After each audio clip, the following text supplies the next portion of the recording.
Hello and welcome back to Down the Forest Path. My name is Nicola and I've come here today to talk about the skeletons in my closet.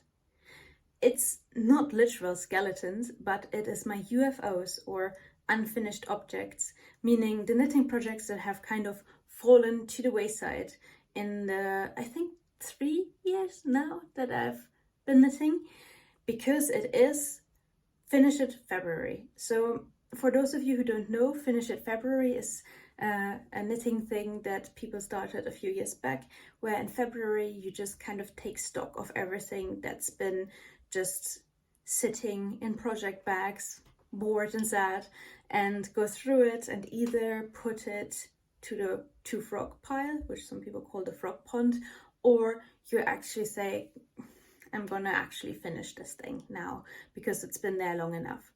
So today, let's have a look at what is in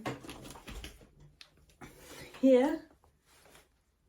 And to be honest, like for some of these things, I'm not even sure what's in there. So it's going to be a nice surprise to go through it together and then decide with me if I am going to finish this or not. And my goal is to give you regular updates through February to see how this stuff is going, if it's working, if it's not working, and to talk about these things a bit. And yeah, hopefully you will find this interesting. Maybe you will find this motivating to also finish some of the stuff that's been lying around in your home. For me, last night I had this nightmare. There I opened a cupboard and a moth flew out. And I don't know where that's coming from because literally I've not seen a moth in one of my cupboards ever. But that was very vivid and it kind of gave me the motivation to really be like, okay, time to sit down, time to do Finish It February, and time to sort some stuff out. So without further ado, let's get started and let's go through these bags. Let's start with this. I have an idea what could be in here, but I'm not actually sure. This project bag is super cute. It's been kind of hidden away in a shelf for a few months because my cats like to chew on strings. So these little drawstrings are not safe anymore, but I think, yeah, I'm right. So what's in here is a third finished fingerless glove, and it's the only one of that set that I've started on yet. And let me get this out as well. Yeah, so this is the Raven Queen fingerless gloves, I think, by Jackie Riviera. I'm not 100% sure. I will look here. Yeah, it is the Raven Queen mitts by Lattes and Llamas on Ravelry, and they make a lot of really cool colorwork charts. If you're into D&D, if you're into the Call of Cthulhu, then you should really check their shop out. They have a lot of cool kind of nerdy patterns. And this is this beautiful fingerless mitten that will actually fit quite well as well, I think. And you can see that here we have the beginning of a branch that a raven is sitting on. On the cuff it has these beautiful kind of gothic fence-like motifs. You can see it as well. And on the back, it's like on the palm side, it has these also kind of gothic column type looking things that look a little bit like maybe long church windows, something like that. I was really strong on this when I started. I got this part done quite quickly, and then other things I think became more important. This has been lying around for almost a year now, I think, or a bit longer. I think what actually happened was it became spring.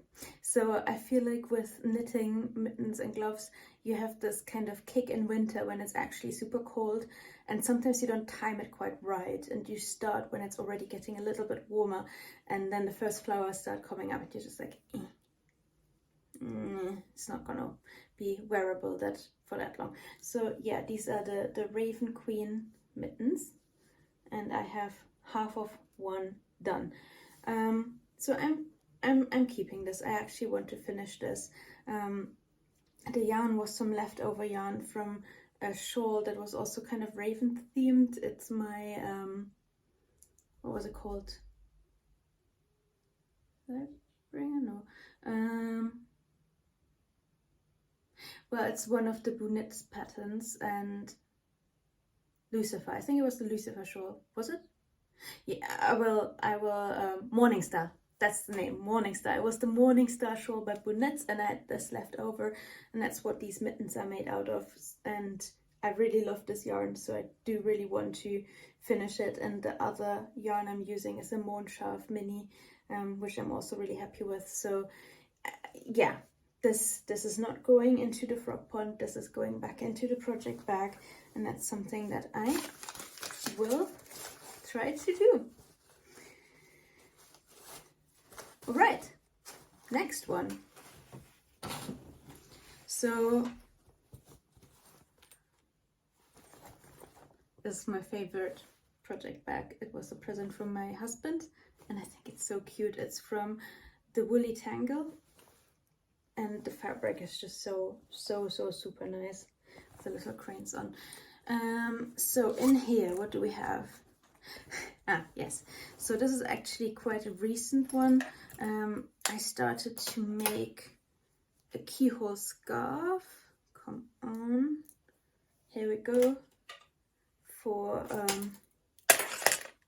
a friend's child, and I didn't finish it in time because it was a little bit hectic that week, and I just didn't get it done. The plan was to make this and then embroider on the, how do you call them? The little things that make the bow in front and the end, basically, so that it's kind of cutely embroidered. If you don't know how keyhole scarves work, basically they have this keyhole here, and then these kind of little heart-shaped ends, and you pull the end of one side through the keyhole, and that's how you end up with this cute little bow thing in front of your neck, essentially. And yeah, I will finish this. I think it's quite cute. It's a bit dull now because it's not embroidered. It's quite neutral. I kind of wanted it to be quite neutral, but I think I got a little bit bored with how it was looking when I was just knitting it. I got this really beautiful book for Christmas about embroidery on knitting, and I completely fell in love with it, so I really wanted to do some embroidery on this. I just sometimes kind of struggle with creating the fabric to embroider on because this is simple garter stitch, nothing interesting. It's just a little bit dull. But yes, I am keeping this, and yarn wise, this is a Knitting for Olive mohair with drops Lima. I think it's their alpaca and a little bit of wool yarn. It's not scratchy at all, and together they make these really soft fabric that is also very nice and quite warm. So I think this will be very pretty, and this is not getting frogged either. Oh god, yes. Now we have a bigger project. Something dropped. Oh yeah, it was a needle. Oh, okay. Let's do that again. So now we have a bigger project. This was actually not even in a bag because it's so big and none of my project bags fit. This is the Shifty Sweater by Andrea Mari or Drearini Knits, and this was one of the very first sweater projects I started. And I don't know, I think I just got bored of knitting it. It's mosaic stitch. It has quite a lot of like slipped stitches and little building blocks of different colors and stuff. So yeah, I think I just kind of became fed up with it, but I'm actually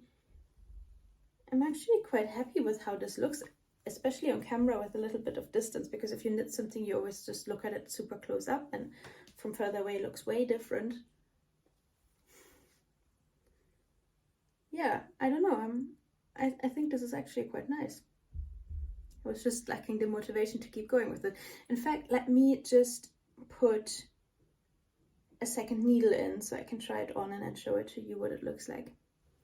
I'm starting to see what was my issue with this a bit, but let me show you, and then I have to have a think. So, the Shifty Sweater barely fits on 100 centimeter and 180 centimeter needle, and that is just not even remotely close to my actual bust size is it? So I think that was a bit my issue, that I made one that was a bit too big. But actually, so I was just starting out knitting then essentially, and it was my first sport weight sweater. I'd never made a sweater with yarn that fine, and I haven't since really, because this was taking a long time and I was a bit demotivated. But now I actually know enough things to adjust the fit of this. So I think it's okay. I will keep going with it because I can just basically skip the next increase round, I think, because it's big enough to comfortably fit my arms and bust right now already, so I don't need to increase further. So I'll just, I think, knit straight down until the separation for arms and sleeves. I also remember I was way off with my stitch count on this. I don't know where I made a mistake, but I did. And I think I can also fix that. Now I'm just going to pick for the sleeve and body separation the closest size, and then do a little bit of maths here and there. And I think I can work this out now. I think it was good of me to leave it then, because I would have messed it up. And now, 2 years on, I'm older and wiser, and I can fix this. Famous last words, but I will give it a go. And that is the Shifty Sweater. I know afterwards I was kind of, I liked the technique, so I made up a little hat that used the same technique without a pattern. And then I saw that Andrea Maury actually has a pattern on sale for a hat that is using the same things. So this one I was quite happy with at the time.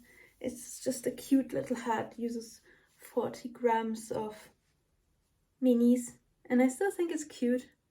Looks very like honey colored. So it wasn't all for nothing, and now we will see how this develops. The yarn is a drops yarn as well that I got on a massive sale back then, and I thought the colors were too samey and the shifting didn't come out, but now I actually see on camera that it does. You can see it. Yeah, like, let's see. For whatever reason, this is the nothing gets frogged video, I guess, but I don't mind it. I'm not angry. And just after saying that, I actually found an unfinished object that I think is going to go, which is a beginning of a Saroyan shawl. This took forever because it's lace weight yarn. I used Malabrigo lace in Sunset, and the yarn feels really nice, but I think knitting objects that small and that fine, it's just not really for me. I realized that after. So here you can see the Saroyan. It has a stockinette stitch body and the garter stitch edging that kind of flips over automatically, so like this, and then it has these cute little leaves that grow out the side of it, and I think they're very pretty. I use beads on the leaves as well. Let me show you closer up so you can actually have a proper look. There we go. So these are these little beaded leaves. Oops, sorry. I still think it's gorgeous, but I don't think I will have the patience to continue with this properly. And I know also there's a hole in it there. It got caught on something and it ripped. And yeah, I could fix it, but do I actually want to? I am just not sure. I'm not gonna frog it straight away.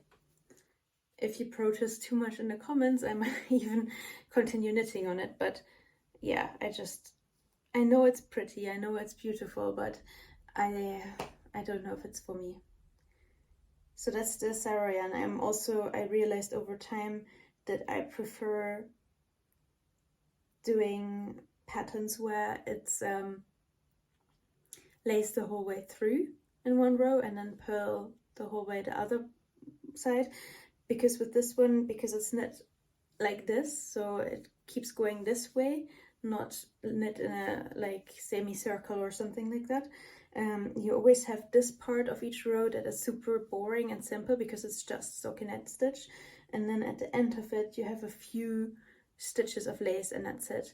So you never get to fully zone out because you always have this little bit of lace coming up, but you never get to concentrate on the lace for long either. So I found that quite annoying actually. and that's just a personal preference, but for me it's a reason not to knit shawls that are constructed like that anymore, because I don't know if something's wrong with my brain, but I find it way easier to concentrate if something actually requires my full concentration, or if something doesn't require concentration at all. If it's this medium bit, I tend to make mistakes. Like for me, the most difficult part of any lace shawl that I'm knitting is always the garter tab cast on, because you have to count until like 12, 13, 16 rows of 3 stitches. I always mess that up. Every time I have to do it 2 or 3 times because my brain cannot deal with this middle level of engagement. It's better to fully concentrate or not at all, but this kind of in between stuff, I just tend to make a lot of mistakes. So this isn't TV knitting for me because I have to focus at the end of the round. But oh, it looks so pretty though. It's such a shame, but I think this is going to get frogged. And then I have this. So this beauty is a mess of yarn at the moment because it's actually 2 strands held together, and it's an idea that and now I dropped a ton of stitches, so let me quickly fix this while I'm talking to you. So this is getting a little bit long for the circular needle it's on, and I thought this was a really clever idea. Almost got it. There we go. I thought this was a really clever idea at the time, and I still kind of do, but I don't like the feel of the fabric too much, but since it's going on the outside of a coat or something, that doesn't matter that much. So this is a Love in a Mist shawl beginning. The pattern is Baboon Knits, and I don't know if you can actually see on camera easily, but if you look at it kind of close up with some light on it, yeah, maybe you can't see it. I will have to find some footage where maybe it shows it a little bit. Then you will notice that this actually reflects. So I am holding together one skein of dye for wool merino silk yak. This is the undyed yarn base, and one, it's not a skein really, it's this kind of rough feeling reflecting yarn. The name of it is very German. So of course you have the full description as part of the name. This is reflektierendes Beilaufgarn von Glitzergarn. Reflecting Beilaufgarn is also such a German name. Reflecting, running along yarn from glitter yarn. So this is one of the very few exceptions I have made with using artificial fibers. I usually try to go for natural fibers only because I find that I produce enough plastic pollution in my life. I don't want to really contribute to it with my hobbies that much. So a lot of the time for my personal stuff, I find I can get away with just using wool, cotton, other natural fibers, some of them also machine washable. If I gift stuff, it's mostly cotton, so it kind of like goes like that. But I feel like some fibers, artificial fibers, they have a use, and if they have a special use for me, that's fine. Also, don't judge you if you prefer artificial fibers, acrylic, that's your decision. For me, it's kind of a little bit of a factor in why I don't pick that. But this artificial reflecting yarn obviously is not a natural fiber, but it is made from glass and polyester, and you can kind of feel that glassy, splintery bit when you hold the thread. It's also why the finished fabric doesn't feel super nice and a little bit scratchy. But yeah, here the artificial fiber has a like real purpose that I cannot achieve with a natural fiber because it just doesn't reflect.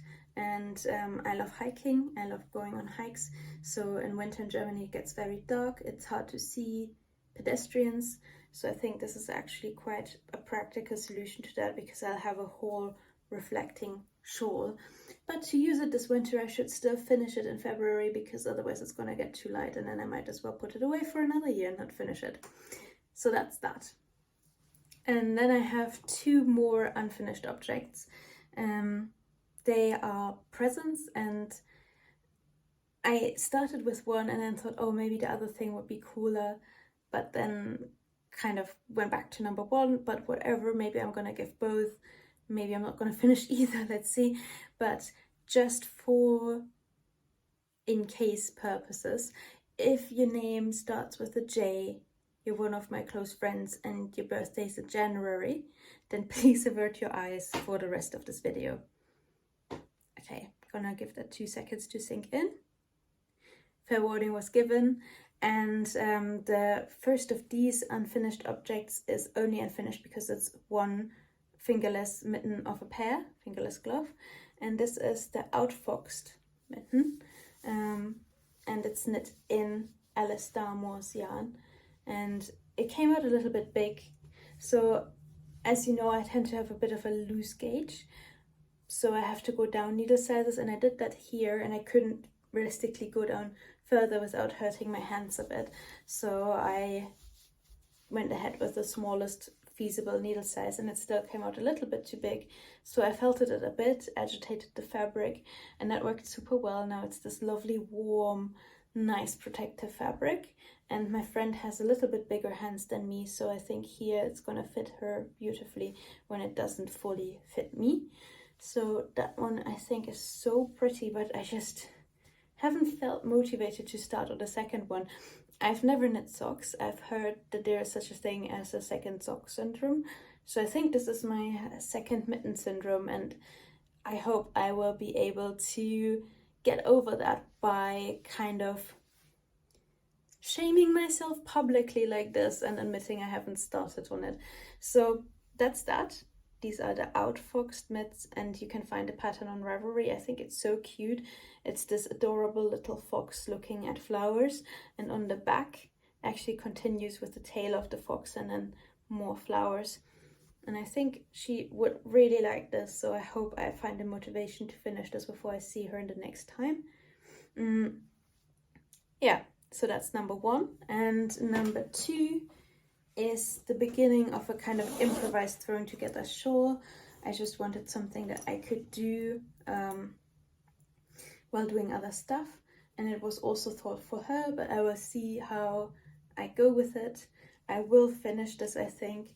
This is not based on any particular pattern. It's loosely inspired by the Age of Brass and Steel pattern, which is a free pattern you can find on Ravelry, and the yarn is Manos del Uruguay Fino Minis, and this is a set that's kind of color coordinated.